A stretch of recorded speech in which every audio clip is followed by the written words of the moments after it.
Hi Anna, how are you? Hi, can you? Yeah, good, thanks. How are Good. you? I can hear you fine. Awesome. Yeah, I'll thank just you. adjust the volume here. Sorry, just a Yeah, sec. Yeah, yeah, all good. yeah, no worries.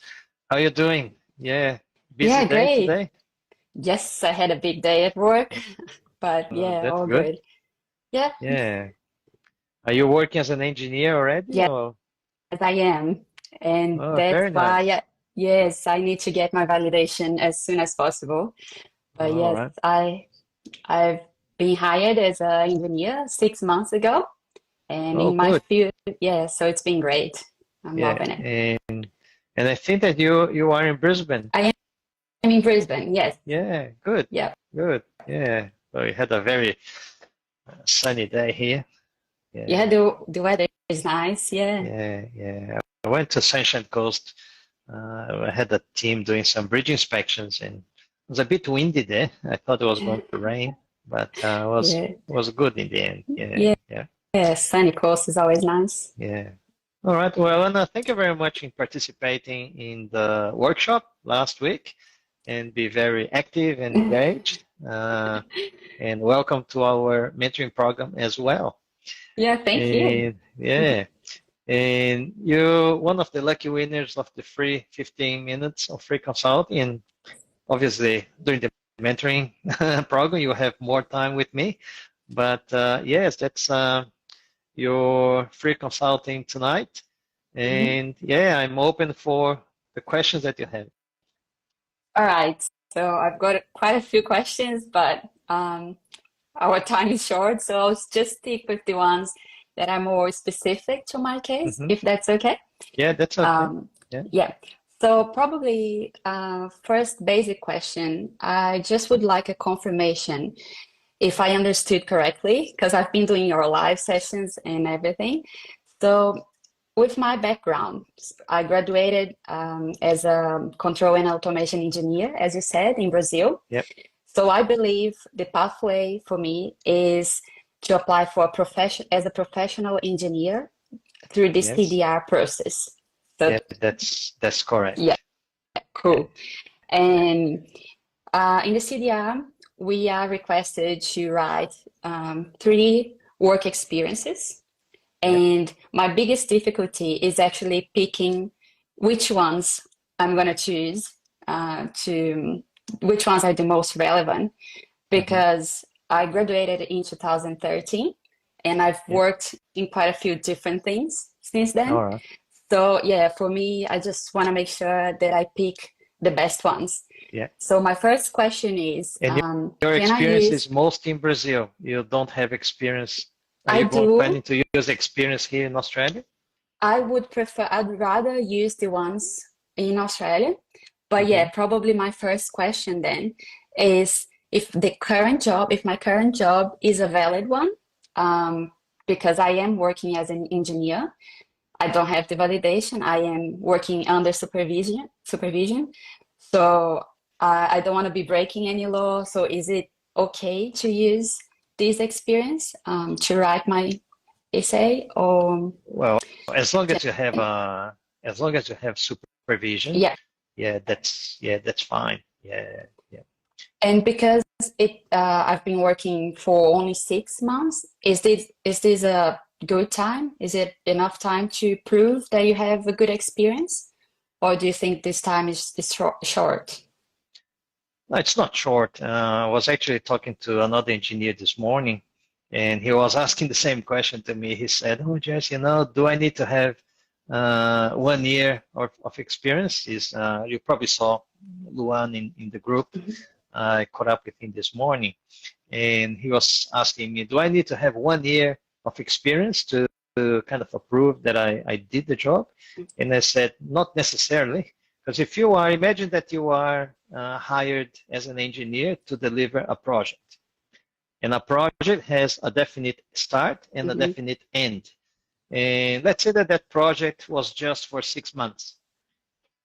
And then you use that experience for 6 months and you deliver that Hmm. project using your engineering competencies, capabilities.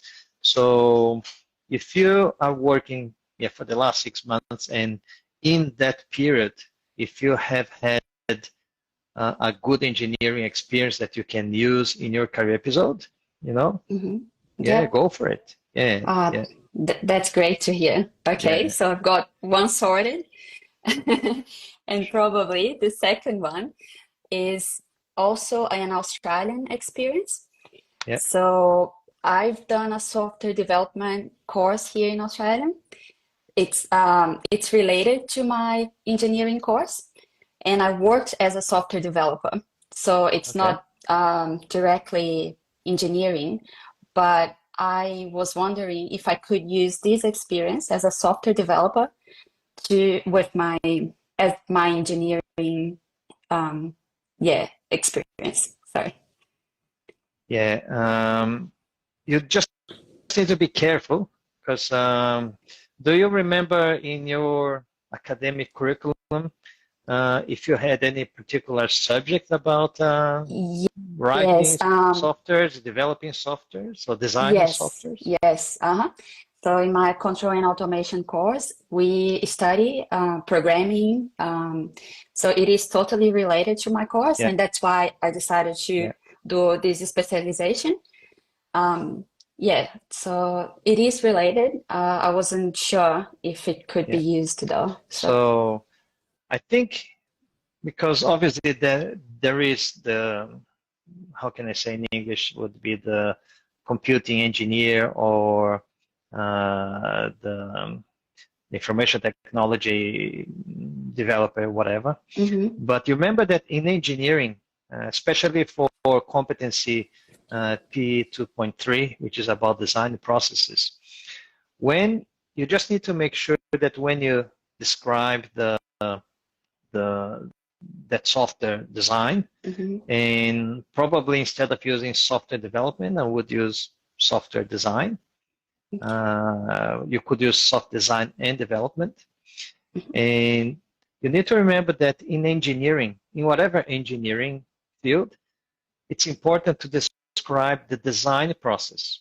So what did you do to design and develop that software? Well, you discuss with your client the scope, you confirmed the expectations of that software, who's going to use, who's going to be the user, what were the parameters, what were the constraints, and et cetera, et cetera. What sort of language, what options did you have? I had the option to use this language, that language, that language, and then I use my engineering skills and judgment to analyze which option would be better, and then I decided that option C was the better one, and then you start developing your career episode like that, but always trying to pull to the engineering side, always trying to include what technical specification you use, if there was any sort of a standard that you had to use, or some sort of I don't know, in software development, what sort of technical guidelines you have or whatever. But always try to include that you had to refer to the design process. I don't know if during the software development you had to do some testings. I understand that sometimes when you do software development, you do that, what they call the UAT, the user acceptance testing. So that's one way to test your design, to try to get improvements, and then you get the feedback, and then et cetera, et cetera, et cetera. So when you describe all of those steps, it's like you were designing, for example, I'm a civil engineer, I'm designing a structure. I come up with some concepts, some options. I then use my knowledge to define materials, the type of structure that I'm doing, and then I do some simulations, I do some tests, and then to see if it's going to fail, going to work, and then I refine my design until I get to the final product. So similar thing with your case, but and especially because you're saying that it is in your curriculum, academic curriculum, the subject about programming, so it's certainly pertinent to the automation control engineering. yeah, in fact, I was going to use the software development course I did here in Australia in my CPD as well. Yes, So I think you then can we as can well. Yeah, yeah, link. Yeah. yeah. Okay. That's good to hear. Makes And sense. is this in the current company that you're working? No, that was my A previous job. I worked previous for job. 3 years there as a software All right. developer. Yeah. So yeah, and it was actually we were um, working for engineering companies. So we Yeah. were developing things for engineering companies. So yeah, And it this, is. I think I can prove. because we have another student that he's also validated as automation control Oh, engineer. I really? might put yourself and him Oh, in contact so you guys can have a quick chat. yes, But I remember please. that I think in the automation and control, you can develop, I don't know if that was the case, but you develop the system or the software, and then you have the hardware that does Hmm. something with that system. Yeah, I don't know if yeah. that was the case or not, Hmm. but I remember that he used one of these his experience where he came up with the system or software, and then he actually had the hardware and designed the hardware that was doing something Yeah, that his software was telling the hardware to do. yeah, yeah. That's pretty Yeah, cool. yeah, yeah, No, okay. yeah. Um, and that probably comes my next question, which is about intellectual property. Hmm. Because if you need to detail how you designed something, how you did the work, um, isn't it a problem if I expose the client or the company intellectual property? How are you protected? If you know what I mean. If I need to describe, for example, if I need to show a technical drawing, a Hmm. picture of a technical drawing showing the design, what I did. This is a company's intellectual property that I'm sharing with Hmm. the engineers Australia. How does that work? Is it okay? Yeah, Is it because it's yeah. not being released to public? Do I need a Yeah, permission? yeah. That's a good question. And one of our students had similar ethical issue because he was working in a company that was providing service to the defense force here in Mm, Australia. And so what he did, he asked his boss if he could use some of the drawings or whatever he was going to use. And he disclosed that it was just going to go to Engineers Australia. uh-huh. And Engineers Australia, obviously, they have their privacy policy as well. So Okay. whatever you share with Engineers Australia, Engineers Australia is not really going to share with anybody else. So in terms of peace of mind for you, I suggest you to talk to your company, Mhm. saying I am recognizing my qualifications as an engineer. I need to write about my experience, and I may need to. And perhaps you choose a drawing or something that's not really that compromising, Mhm. because Engineers Australia doesn't want to see everything. They just want to see that when you say that, for example, you you came up with AutoCAD drawing, uh, it can be whatever drawing. It doesn't really Mhm. need to be that particular drawing that kind of reveals the secret of the company. Yeah. It can be something else, and you can then say that for uh, commercial and confidence issues and intellectual property issues, you cannot disclose that particular drawing, but you can disclose perhaps another type of drawing that's not very Mhm. compromising. Yeah. Okay, that makes sense. Yeah. Yeah. I'm just gonna. Oh, okay. There's a one reference letter because okay, so I've got two Australian experiences that I Hmm. intend to use. The third one, it would need to be a Brazilian one.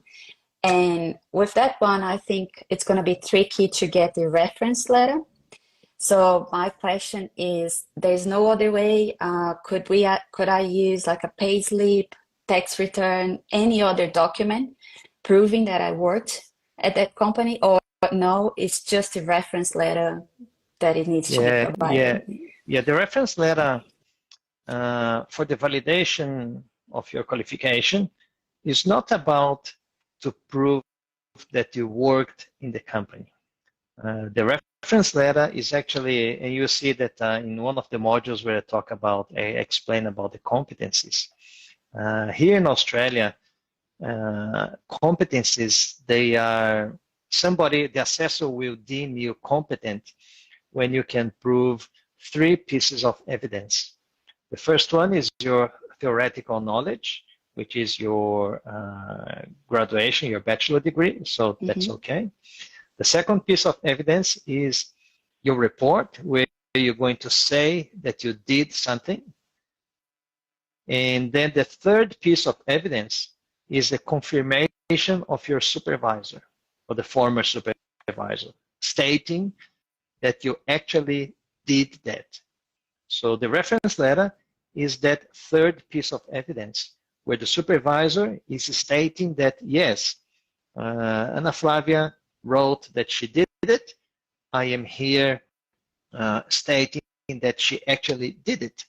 So, and that's why so important. And that's why so important the reference letter. When you give, let's say, pay slips or the contract agreement, bank statements or tax return, it proves that you had a link, a connection with the company, but it doesn't really prove that you did the things that you said that you did.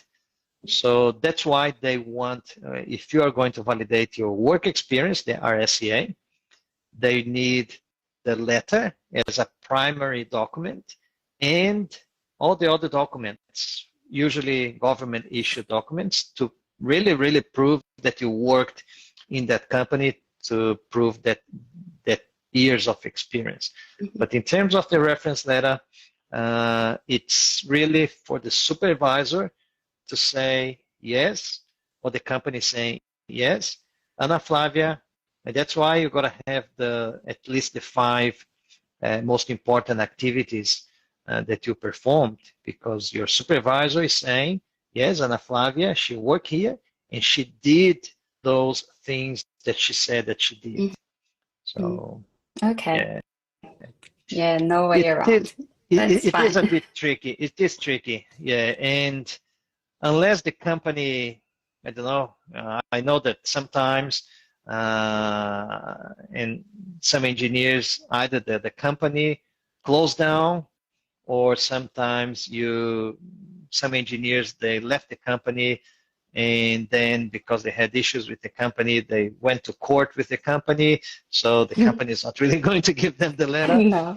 If the company closed the doors, obviously you can't really get a letter from the company because the company doesn't exist anymore. If the company doesn't exist anymore, and if you don't have any other alternative to use in your career episode, what you can do, you could perhaps try to mount this evidence, build evidences. You have your pay slips, your job agreement, whatever. If you still have some sort of a relationship with the former supervisor or somebody from the company, that person can give you the letter, not on behalf of the company, but the person can say, I was Ana Flavia's supervisor at the time that she was working here, and however the company shut down activities and doesn't exist anymore, and I'm here stating that Ana did this, and that. And then perhaps if you put in that, Engineers Australia may accept that, depending on the assessor. Okay. But that could be a little bit of a way around it. But because it's not in the in the company letterhead, they might say, well, you may need to find another experience from a company that's still active. Yeah. Okay. It's a Yeah. bit risky. No, I'll It try. is. Yeah. Yeah. Yeah. So in those cases, I usually advise try to get if you don't have any other work experience, try to get an academic experience. Okay. Yeah. Yeah, I'll decide about this third experience then. Yeah. But yeah, You they will see all. that in module number 7, when you're watching the classes, in module number 7, I actually have a spreadsheet that you fill out with all the experiences that you have, and I'm asking several questions to help you to decide which experience would be better to choose in your career episodes. Oh, okay, I need to catch up and watch my lessons. Yeah. Okay, no worries. Talking about spreadsheet. Sorry, how are we for time? No, that's Is all the right. 15 minutes gone? It's gone, but that's okay. Oh, I'm so sorry. I was Okay. going to answer questions anyway. Oh, So okay. So I promise this is the last one, and it's very that's all simple. right. You My mentioned students have a that. special treatment. Thank you. See, guys, join the group. So about the CPD, you said that just a spreadsheet, just a table, saying everything you've done here in Australia is enough. So does that mean you don't need to prove, you don't need to provide any document?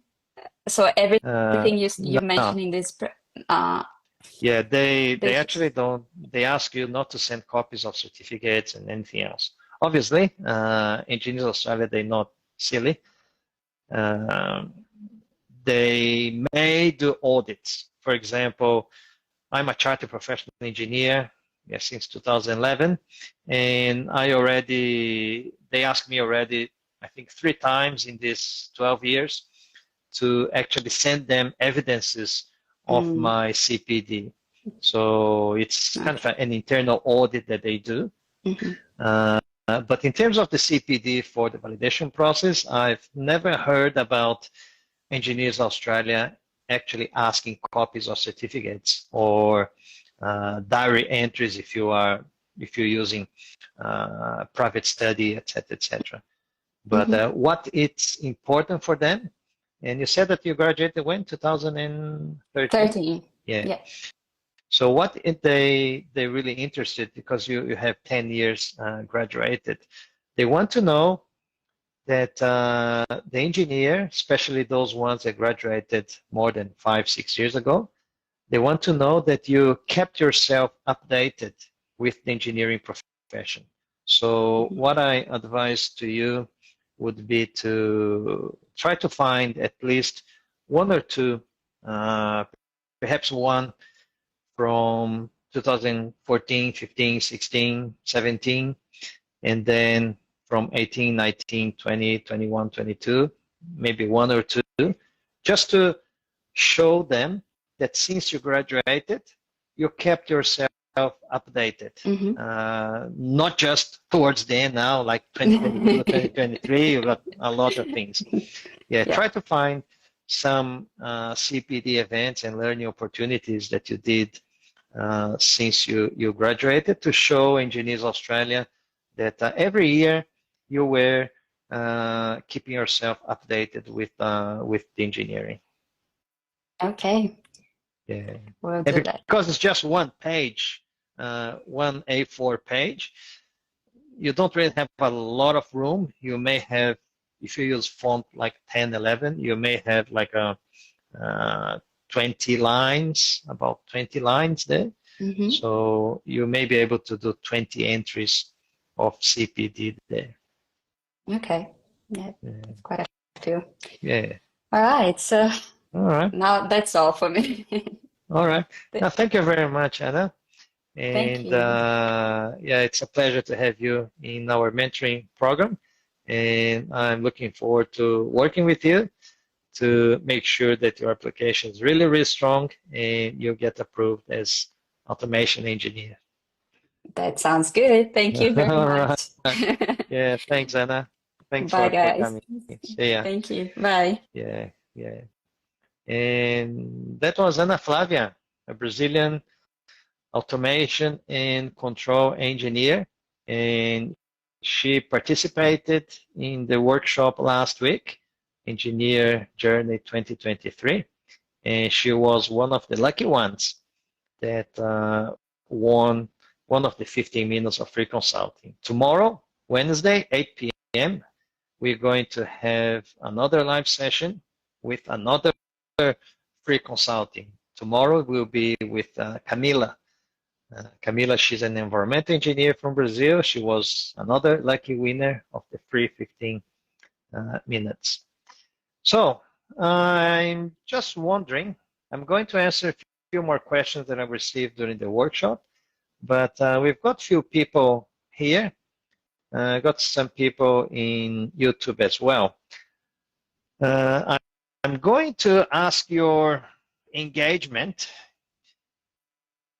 First of all, I just would like to know if you guys would like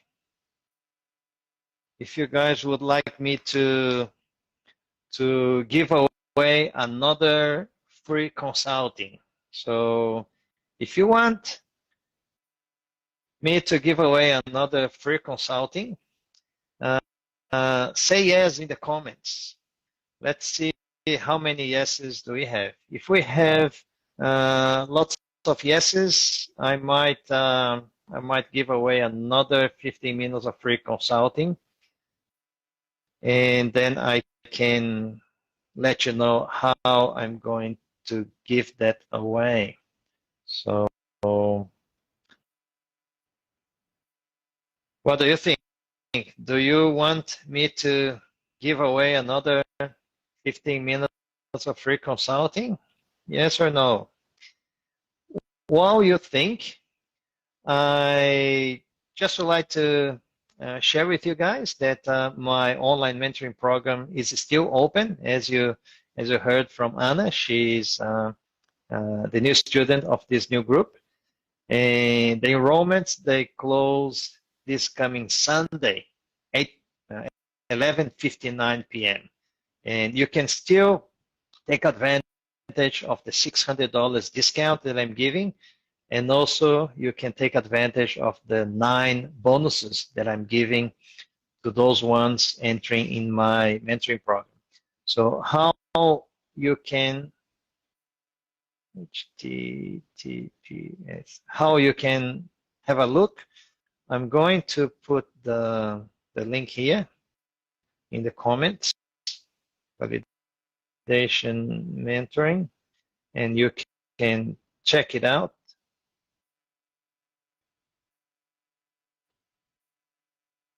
And you can check it out there. And if you're interested, or if you have any particular question, you can give me a call, and I can clarify any question that you have about the mentoring program. Just going to put in YouTube.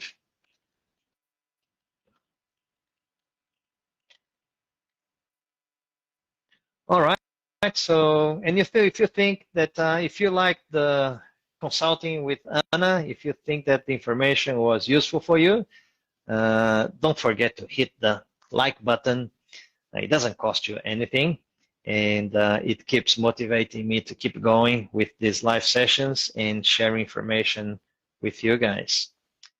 All right, so we just got few yeses. I need more yeses to give away 15 minutes of free consulting. So don't be shy. If you want me to give away another 15 minutes, hit the like button and say yes. And while you think about it, I will be answering a few more questions that I received.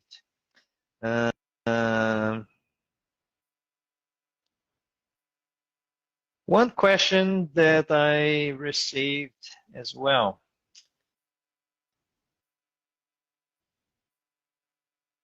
How much is the process in general?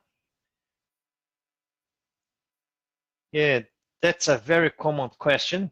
And I went to Engineers Australia website, and the up-to-date cost is for the normal CDR or standard CDR process, competency demonstration report. If you are here in Australia, you've got to pay tax and GST, goods and service tax, and your validation is going to cost $935 with Engineers Australia. If you ask Engineers Australia to validate your qualification and your work experience, so 2 services with Engineers Australia, and if you are here in Australia paying 10% tax, you will pay $1,364. Another common question is about how long does it take for Engineers Australia to complete the assessment.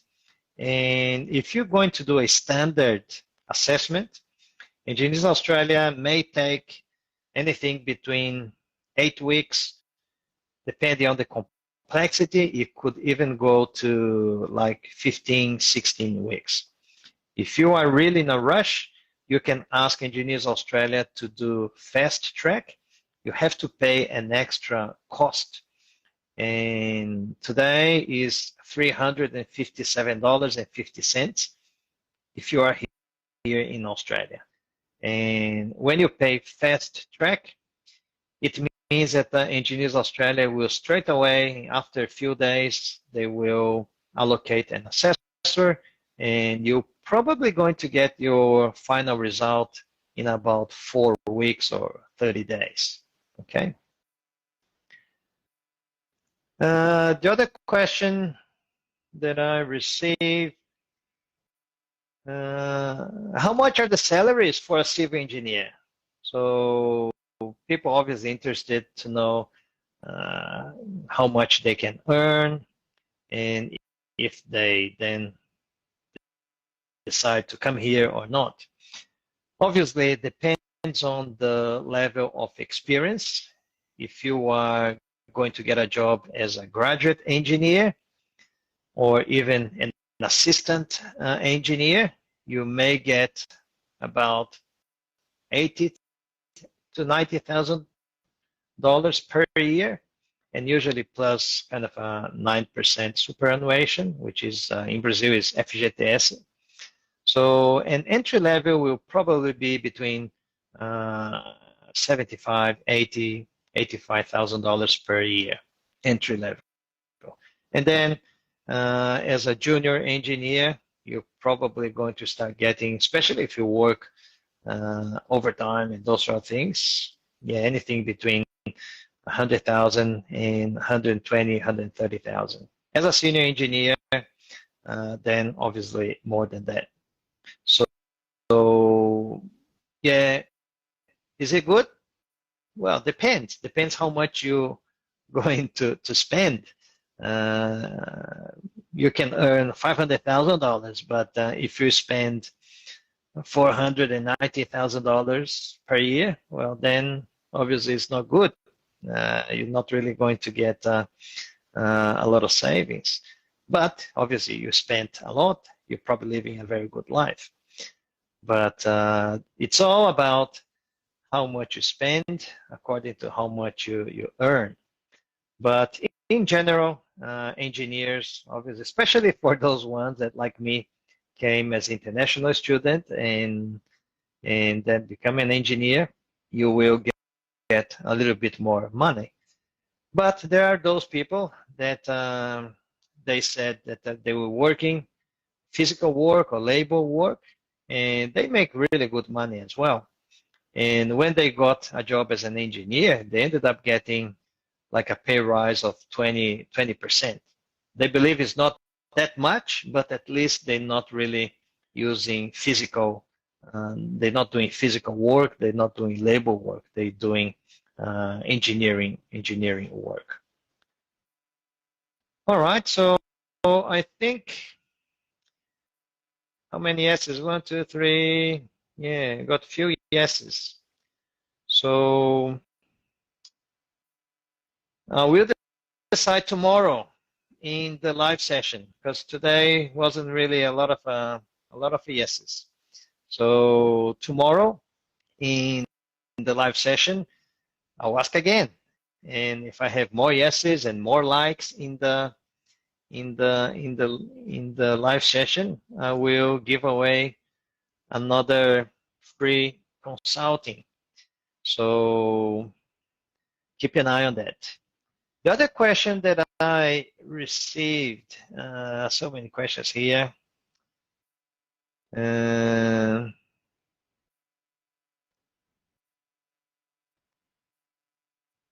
Yeah, this question probably came from Brazil because it's in Portuguese. Is it too difficult to become an engineer without having experience in engineering?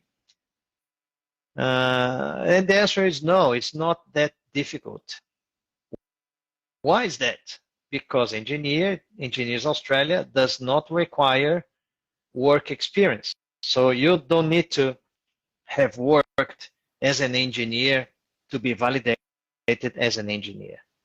You just need to prove that you use your competencies, even if it was just in your university studies, that you applied your engineering knowledge and skills. Remember that Engineers Australia, when they are assessing your engineering qualification, they just want to make sure that your bachelor degree is equivalent to an Australian bachelor degree.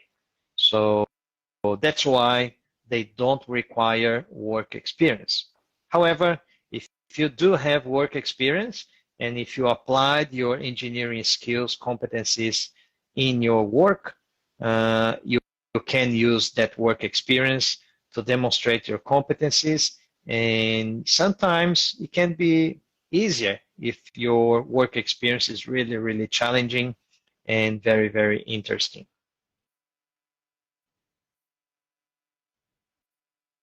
And last question for tonight, because it's 45 minutes already.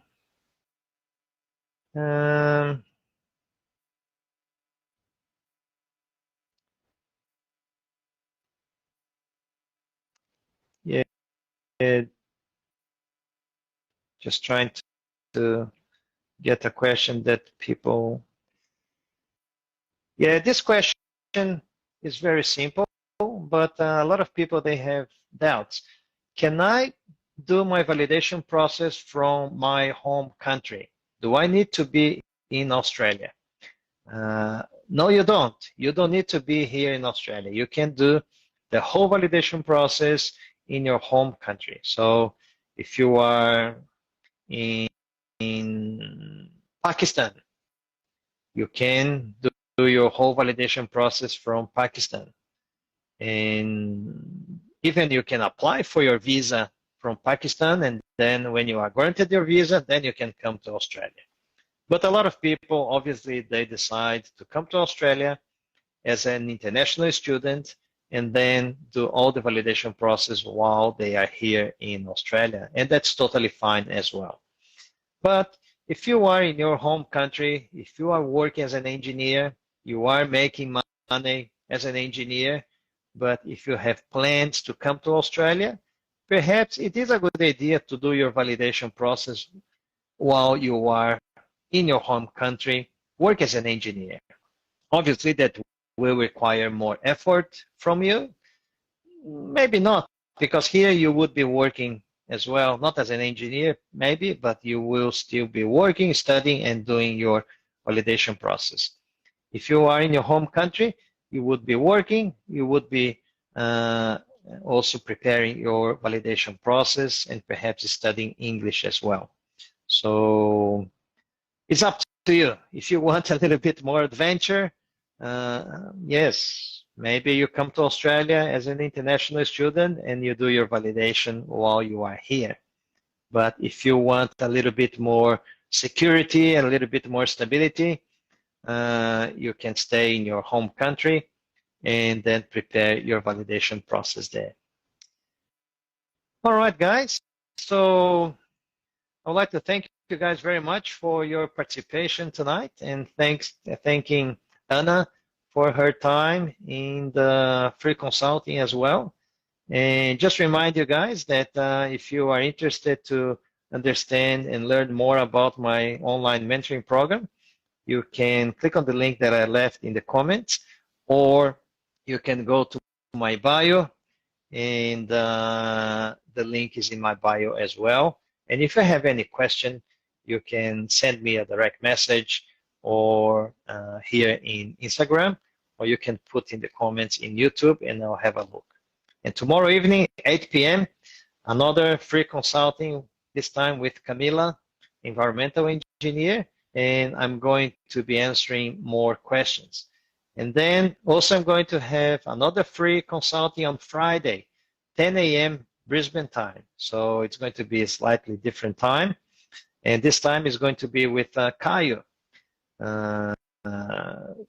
He will, because he's working in the evening, so we're going to do the free consulting in the morning, Friday, 10 a.m. Brisbane time. And on Sunday, I'm going to do another live session.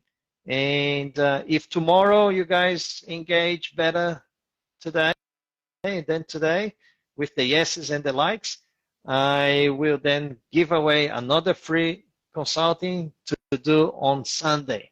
Sunday, I don't have any free consulting, but if tomorrow you guys are all right and engage a lot, I might give away another free 15 minutes of free consulting, and I'll let you know tomorrow how you can win the 15 minutes of free consulting. All right? Thank you very much, guys. I hope that you guys learned quite a lot today about the validation process, and I hope to see you all tomorrow, 8 p.m. Brisbane time. Thank you, and I'll see you then. Bye-bye.